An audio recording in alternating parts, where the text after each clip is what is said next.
Hi there everybody, it's UK independent Stampin' Up demonstrator Halsey here from slimandstylish.stampinup.net.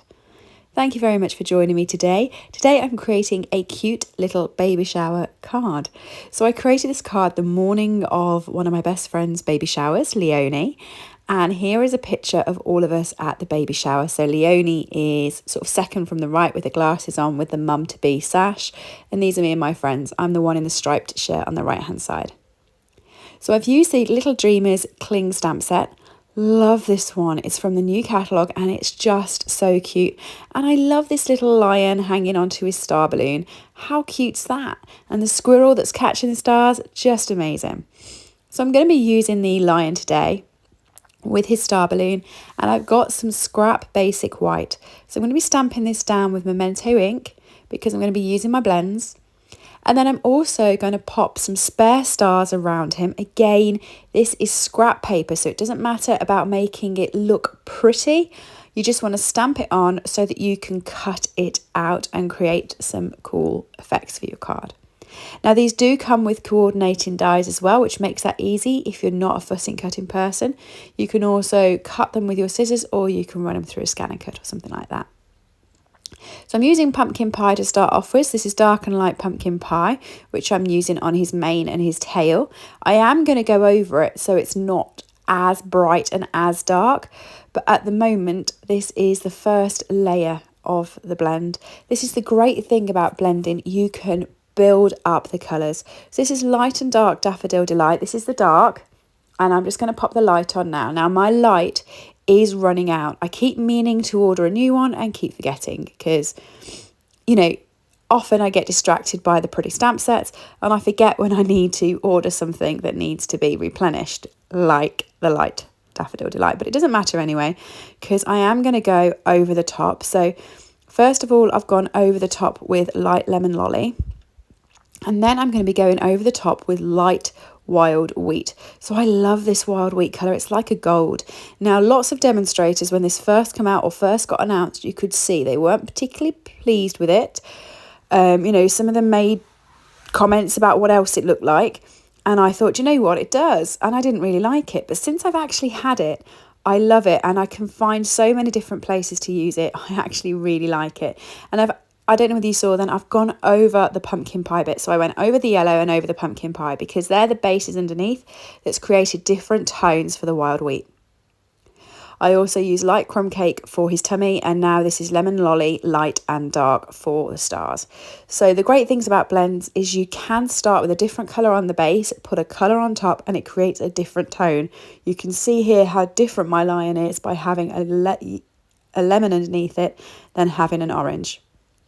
So then you want to cut it out. Now I cut it out, but that string on the balloon is very, very tight, as you can see. Doesn't matter if it comes off. I use my scan and cut for it. It doesn't matter if it comes off because you can balance it back in the right place. So just do that. Okay. So next up, I have got the coloured cardstock that I like. I'm going to be going with Night of Navy. For the base. I was looking originally of doing a dark green, like a shaded spruce, but I thought, you know what, no, he's supposed to be floating with his balloon up in the stars, and that means he needs a blue sky. So I've got my Night of Navy blends, and what I'm going to do here is I'm going to go around that delightful little white halo that you get when you cut things out. So I know I told you I did mine on a scan and cut, so I could have removed that halo and just gone straight into the line. But if you've got the dies, you would actually go like a millimetre or two out. So you would have the white halo. So I'm just showing you what you would do if you had that. Now, by just colouring around it, you can see it then blends the whole picture into the background and it removes that white. I always call it a halo. I don't know whether there's a technical term. To me, it's a halo. So just keep going around that on all of them. So you can do this on him. Do this on the stars. Just make sure that there's no white left showing. Now I'm colouring him in on white card, so it is hard to see if I've got all the pieces.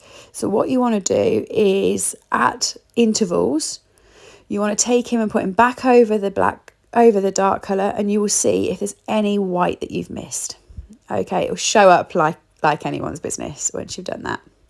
And you can see that now it actually looks, as I've just placed him on there, it looks like I've coloured him directly onto the card.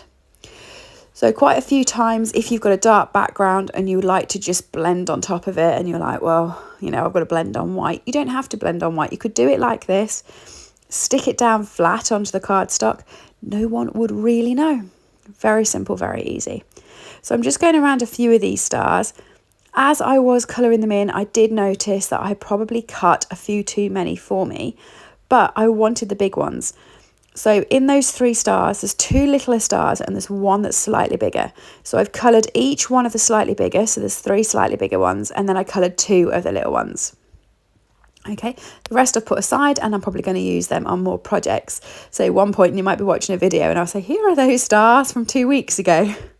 That'll be where you find them from. Okay, so I'm just doing my 5 stars and I'm only going to be using these as embellishments sort of thing on the card rather than using any gems or anything like that. Okay, to put him in a starry sky, which will just be cute. Again, you can put these over the top of your paper and you can see there if there's any white showing. Next up, I thought about it and I didn't quite like it on a flat background, so I've decided to use one of the new embossing folders. So this one here is the exposed brick wall, which is beautiful. I am loving this one. Really nice. You can see it does have the brick wall, but it also does have some scuff on it as well. So I'm just running that through my big shot, which is just off to the side, bringing it back, and there it is. Isn't that lovely? So I'm going to be popping him on there, and then I'm going to just balance a star behind him, and then I'll put all the little ones on there for decorative detail. But first of all, I need a sentiment. So the sentiment I'm going to be using is out the same stamp set. I'm going to be using Congratulations on Your New Little One. Because it is going onto a navy blue base, I've decided to use some scrap navy blue, and I'm going to heat emboss this onto there using some white embossing powder. So to start off with, you want to pop that onto a block, get your embossing powders out. And do you remember these tins we used to have a few years ago with the bird set? I got loads of them. I thought they were lovely. White embossing powder and your Versamark ink. So use your little embossing buddy to create a clear card. It gets off all the static and the fingerprints that you've got so that the powder purely sticks to the ink and not to any part of your finger that you might have left on there. Then use your scrap paper, knock it off, and there we are. Now this was absolutely torture for me because I decided to create the card on the morning of the baby shower, which is so unlike me. I normally do it in advance, but we're going through a right heat wave here in England at the moment. And whenever I create, I have 3 lights on top of where I'm filming, which means that my craft room becomes the hottest room in the entire place. It's like a furnace. And then the last thing I wanted to do was use my heat gun as well. So by this time, I was very surprised that there was no extra specs on this card from just pure, like, you know, moist hands and things like that. It was so hot in the craft room. So I'm just trimming this down just so it has a slight border on each side. And then I'm going to adhere it to the card. So I'm going to adhere it using our adhesive backing. So I do like dimensionals, but on the occasion that I'm using a full piece, I like using our adhesive foam. It just makes it stick up a lot better. Remove the back and stick that down. And then I'm going to stick my little lion down. Pop a couple of dimensionals on him. And then, as I mentioned earlier, I'm going to stick the star underneath him, just like that, so it still looks like he's clinging onto it. And then I'm going to be using the mini dimensionals on the big stars. So I mentioned to you that some of these were, I say big, slightly bigger than the little ones. There's 3 slightly bigger ones there, and I'm going to stick those on using the mini dimensionals. The mini dimensionals would be too big for the little stars, but that's okay because I wanted some to sit flat anyway, so I'm just going to be using some Tombow on those. Because the craft room was hot, a lot more Tombow came out than I was expecting. So I've just used my hand to pick it up, and that just removed some of it off as well. Of course, made my fingers nice and tacky afterwards, but can live with that. So there is pretty much my card finished. I'm going to adhere it to a card base and stick that down. So my Night and Navy cardstock, I'm not sure if I said it at the time, was 10 centimetres by 14.3 centimetres. So it's just slightly smaller than the card base, so it creates this lovely frame around it. Stick my little star back on. And then I decided to use some of my metallic enamel effects. This is the white one, and I'm just putting a few of those on there just to sort of add a little bit extra so it looks like I've got some smaller stars off in the sky. So I've just added a few of those around, and that is the finish of the card. What do you think? Everything I've used today is available from my store, slimandstylish.stampinup.net. And here's the finished project. Thank you for joining me. I do hope that you enjoyed the video. Everything I've used today is available from slimandstylish.stampinup.net. If you did enjoy the video, please do drop me a like or leave me a comment. And if you're new to the channel, please do subscribe and come back for more content. I also have an Instagram page that I'm trying to grow at the same time. It's @slimandstylish, and every like or follow helps. Thanks everybody for joining me. I hope you have a lovely rest of the day. Bye.